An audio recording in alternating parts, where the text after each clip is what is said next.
ሰላም ጤና ይስጥልኝ። የተወደዳችሁ የሰለዳ ሚዲያ አድማጭ ተመልካቾቻችን እንዴት ቆያችሁ? ለዕለቱ መራርጠን ወደ እናንተ ለማድረስ ያዘጋጀናቸው አዳዲስ ትኩስና ወቅታዊ መረጃዎችን ይዘን ቀርበናል። መረጃዎቻችን እየተከታተላችሁ እስከ ፕሮግራማችን ፍጻሜ ከኛ ጋር እንድትቆዩ ከወዲሁ በታላቅ አክብሮት ጋብዛለሁኝ።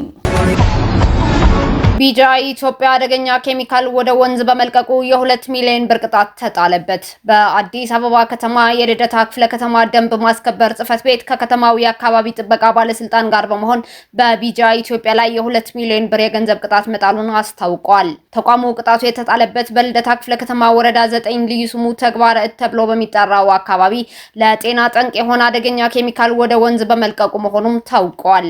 የአካባቢ ጥበቃ ባለሙያዎች በወሰዱት የላብራቶሪ ናሙና ኬሚካሉ በአካባቢው ማህበረሰብ ጤና ላይ ከፍተኛ ጉዳት የሚያደርስ መሆኑም ተረጋግጧል። እንደ ባለስልጣኑ ገለጻ ቢጂአይ ኢትዮጵያ ከዚህ ቀደምም በተመሳሳይ የአካባቢ ብክለት ጥፋት ተከሶ የተቀጣ ቢሆንም ድርጊቱን በመድገሙ የ2 ሚሊዮን ብር ከፍተኛ ቅጣት እንዲከፍልም ተወስኖበታል። ይህ እርምጃ በኢንዱስትሪዎች የሚለቀቁ ተረፈ ምርቶች በአግባቡ ካልተወገዱ በመዲናዋ ወንዞችና ነዋሪዎች ላይ እያደረሱ ያለውን ስጋት ለመቀነስ የታለመ መሆኑም ተገልጿል።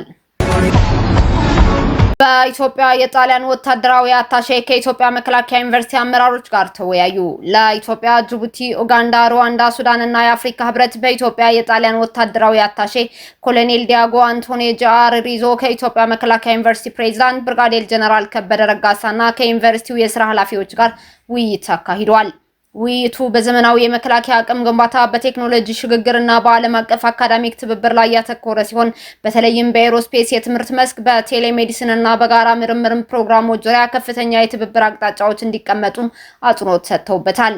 በውይይቱ የምርምርና ኢኖቬሽን፣ የትምህርትና ሙያዊ ልማት እንዲሁም የተቋማዊና ቢዝነስ ልማት ዘርፎች የዩኒቨርሲቲው ቁልፍ የትብብር መስኮች ሆነው በሚገባ ተተንትነው በስትራቴጂካዊ መንገድም ቀርበዋል።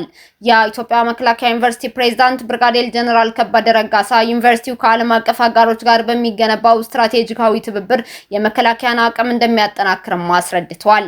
ብርጋዴር ጀነራል ከበደ አያይዘውም ውይይቱ በኢትዮጵያና ጣሊያን መካከል ያለውን የመከላከያ የትምህርትና የቴክኖሎጂ ትብብር ወደ አዲስ የስትራቴጂ ምዕራፍ የሚያስገባና በሁለት ሀገራት መካከል ያለውን የተስፋፋ ዲፕሎማሲያዊ ግንኙነት የሚያጠናክር ቁልፍ እርምጃ መሆኑን ገልጸዋል።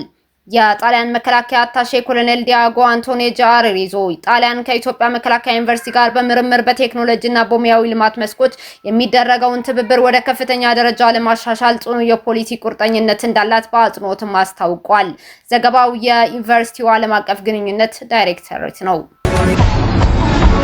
የዩናይትድ ኪንግደም እና ናይጄሪያ መንግስታት በዩናይትድ ኪንግደም ውስጥ በህገወጥ መንገድ የሚኖሩ ናይጄሪያውያንን የመመለስ ሂደት ለማፋጠን የሚያግዝ አዲስ ስምምነት ተፈራረሙ። ስምምነቱ የናይጄሪያው ፕሬዝዳንት ቦላ ቲኑቡ ወደ ዩናይትድ ኪንግደም በማቅናት ባደረጉት ጉብኝት ወቅትም ተደርጓል።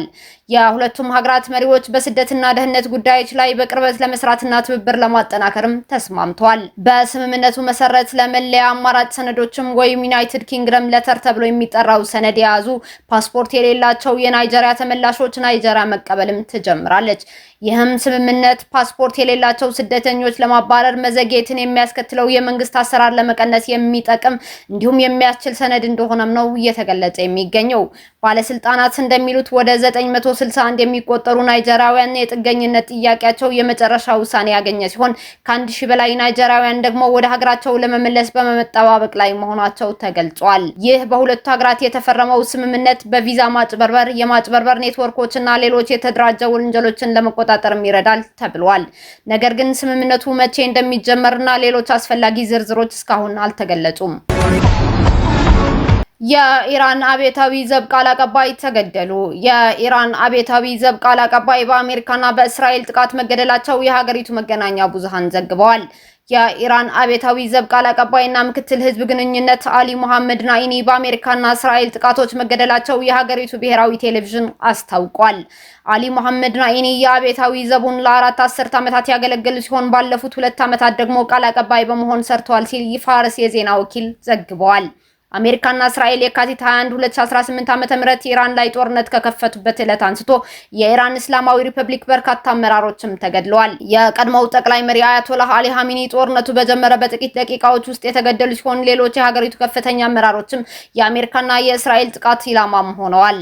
በተያያዘ ዜና የእስራኤል ፖሊስ አንድ የሀገሪቱ ጦር ተጠባባቂ አባል ለኢራን ሲሰልል ነበር በሚል ጠርጥሬ በቁጥጥር ስር መዋሉን ባወጣው መግለጫ አስታውቋል።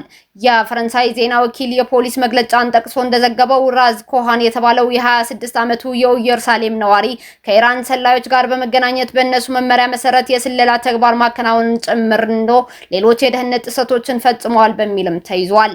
ተጠባባቂ ወታደሩ በእስራኤል የአየር ጥቃት መከላከያ ምድብ ውስጥ ተሰማርቶ የነበረ ሲሆን ከኢራን የስለላ አባላት ጋር ግንኙነት በመመስረት በተለይም በስራ አጋጣሚ የሚያገኘውን ጥብቅ መረጃ አሳልፎ በመስጠትና ሌሎች ተግባራትን በመፈጸምም ተጠርጥሯል። ወታደሩ ከኢራን ወኪሎች ጋር ግንኙነት እያደረገ እንደነበር እንደሚያውቅና ገንዘብ የሚከፈለው እንደነበር በተደረገበት ምርመራ መታወቁም ተገልጿል። ፖሊስና የእስራኤል የሀገር ውስጥ ደህንነት አገልግሎት ማለትም ሺን ቤት የኢራን የስለላ ተቋም እስራኤላውያንን በመመልመል ወደ ተቋሞች ሰርጎ ለመግባት ጥረቶች እንደሚያደርግ በማህበራዊ ሚዲያ አማካኝነት ሲያስጠነቅቁም ነበር። በሌላ በኩል ኢራን በገልፍ ሀገራት ላይ የምትፈጽመው ጥቃት አጠናክራለች።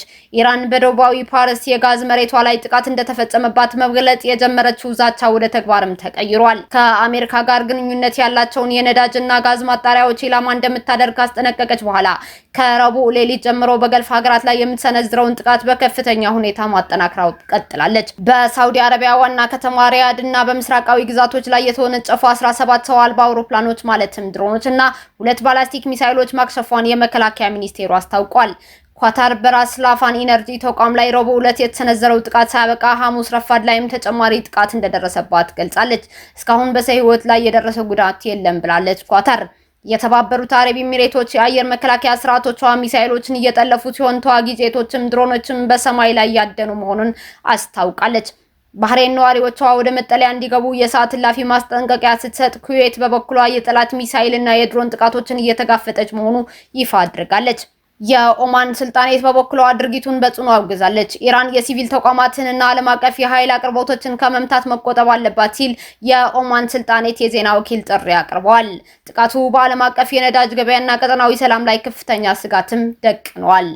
እስካሁን አብራችሁን ከኛ ጋር ስለነበራችሁ እያመሰገንኩኝ በሌሎች መረጃዎች እስክንመለስ እንደተለመደው የሶለዳ ሚዲያ ቤተሰብ በመሆን ላይክ፣ ሼር፣ ሰብስክራይብ ማድረጋችሁን አትርሱ። አዳዲስ ትኩስና ወቅታዊ መረጃዎቻችን በቶሎ እንዲደርሷችሁ የደወል ምልክቷን ይጫኑ። ስኬት፣ ድልና ሰላም ለኢትዮጵያውያን። ሶለዳ ሚዲያ